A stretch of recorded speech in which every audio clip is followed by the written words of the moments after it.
శోభన్ బాబు చిత్ర విశేషాలు. శ్రీ శ్రీ శ్రీ మర్యాద రామన్న.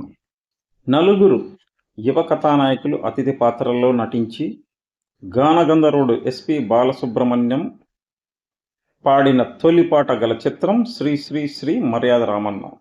రేఖ and Murali productions పతాకంపై ప్రముఖ హాస్య నటుడు పద్మనాభం నటరత్న ఎన్టీఆర్తో 1965లో దేవత, 1966లో నటభూషణ శోభన్ బాబుతో పొట్టిప్లేడర్ చిత్రాలు నిర్మించి విజయవంతం చేశారు.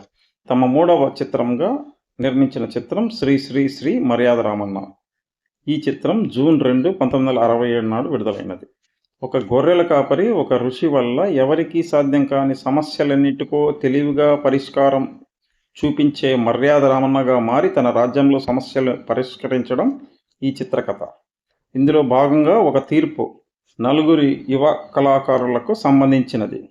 వారు జీవనోపాధి కోసం నగరానికి వెళుతూ అడవిలో ఒక రాత్రి ప్రయాణించాల్సి వస్తుంది.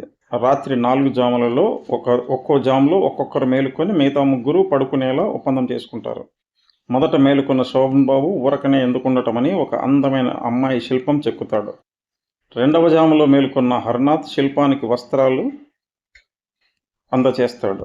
3వ జాములో మేల్కొన్న కృష్ణ నగలు చెక్కుతాడు. 4వ జాములో మేల్కొన్న రామకృష్ణ శిల్పానికి అన్నీ ఉన్నా బొట్టు లేదే అని బొట్టు పెడుతూనే ఆ శిల్పానికి ప్రాణం వచ్చి అందమైన అమ్మాయి రాజశ్రీగా మారుతుంది. అప్పుడు వచ్చే పాట ఏమి ఈ వింత మోహం అనే పాట.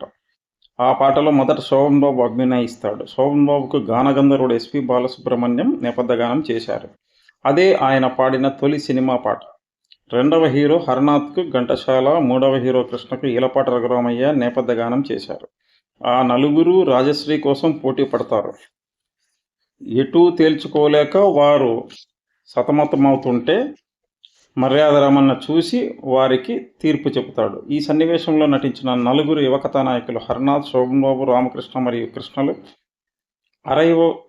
60వ దశాబ్దంలో మిగతా అందరికంటే ఎక్కువ ముందుకు దూసుకు వెళ్ళగల సమర్థులైన హీరోలుగా గుర్తింపు పొందారు. ఆ సందర్భంలో వచ్చే పాటలో శోభన్ బాబుకు గాత్రధారణ చేసి ఎస్పి బాలసుబ్రహ్మణ్యం తన తొలి పాట పాడటం విశేషం.